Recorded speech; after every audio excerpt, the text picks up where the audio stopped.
Oh, Bart.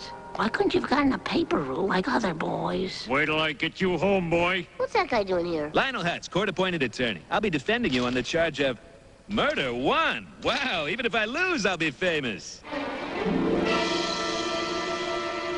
That Simpson boy is looking at 180 years. Thank God we live in a country so hysterical over crime that a 10-year-old child can be tried as an adult.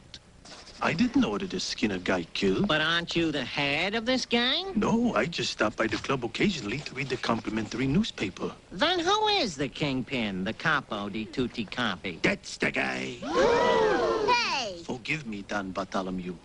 We tried to stop the kid, but he wouldn't quit. It was like he went crazy. Prostitution, loan sharking, numbers. The kid liked to wet his beak in everything.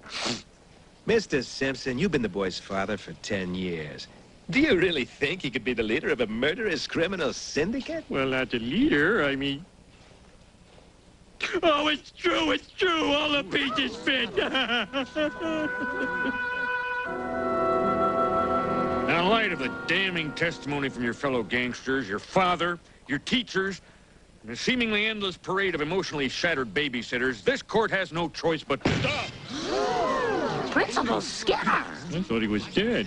I suppose you're all wondering where I've been. It all started a week ago. I was at my desk revising and updating the school dress codes when I was suddenly confronted by a gang of toughs acting on behalf of one Bart Simpson.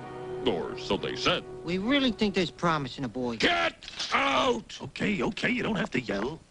To get my mind off that ugly confrontation, I went home and began bundling my old newspapers. But suddenly the pile fell. I was trapped. Let this be a lesson to recycle frequently. For the next week, I stayed alive by eating my mother's delicious preserves and maintained my sanity by dribbling a nearby basketball with my one free hand. I made a game of it, seeing how many times I could bounce the ball in a day, and then trying to break that record. Occasionally, the police arrived to search my home. Find anything this time, boys? No sign of him, Chief. Princess Opal? I see nothing here, but I'm afraid it's Splitsville for Delta Burke and Major Dad. But they seem so happy. I shouted until I was hoarse, but they couldn't hear me. I'm in here! Well, let's go. Okay, Chief. Finally, I realized if I was ever going to get out of there, I would have to do it myself. I formed a crude rocket from a discarded cigar tube. And remembering an experiment from my days as a fourth-grade science teacher, I concocted a fuel from baking soda and the juice of discarded lemon wedges. The rocket took off with a mighty blast of carbon dioxide, striking behind at the end of a vacuum cleaner cord. I grabbed onto the vacuum cleaner, pushed the cord retractor button, and was on my way to freedom. That's my courageous story. Your Honor, if the prosecution moves, the Principal Skinner's testimony be stricken from the record. Denied! Case dismissed. Your Honor, do I still get paid? Hey, Bart, I hope there are no hard feelings. Get banned. I deserve that. Look, I know we let you down, but me and the boys, we still think you've got a big future in racketeering and extortion. Sorry, Fat Tony. I used to think your gang was cool, but now I learned that crime doesn't pay. Yeah, you're right.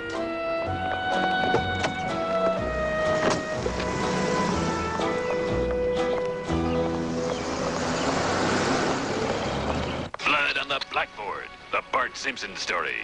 Starring Richard Chamberlain as Principal Skinner, Joe Mantegna as Fat Tony, Jane Seymour as the woman he loved, and TV's Doogie Howser, Neil Patrick Harris as Bart Simpson. Bart, I'm scared. Let's get out of here. Shut up! Where do you want it, Skinner? Not smart. Cool. Hey, when do we get a check for this? Well, they said they changed it just enough so they don't have to pay us. Oh, you know who the real crooks are.